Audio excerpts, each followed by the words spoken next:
Welcome to Manasa fashion.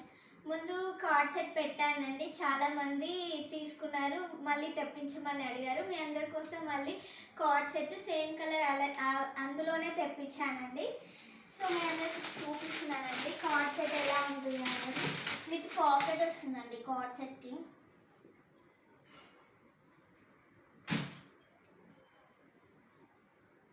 Neck దగ్గరకు ఉంటుందండి, neck ఇలా ఉంటుందండి కుర్తి. ఫుల్ హ్యాండ్స్ వస్తాయండి. పాకెట్ అవైలబుల్ అండి, ఇక్కడ పాకెట్ ఇట్లా స్ట్రైట్ వస్తుందండి. ఇలా కార్డ్ సెట్ మోడల్. బాటమ్ వచ్చేసి కూడా సేమ్ ఇలానే ఉంటుందండి. సో ఇలా వస్తుందండి బాటమ్. సో ఇది కార్డ్ సెట్ అండి. ఆఫీస్కి అయితే చాలా కంఫర్టబుల్గా ఉంటుందండి. సో మీరు త్వరగా బుక్ చేసుకోండి, లిమిటెడ్ స్టాక్ ఉందండి. Free shipping all over India, sizes available. Thank you friends.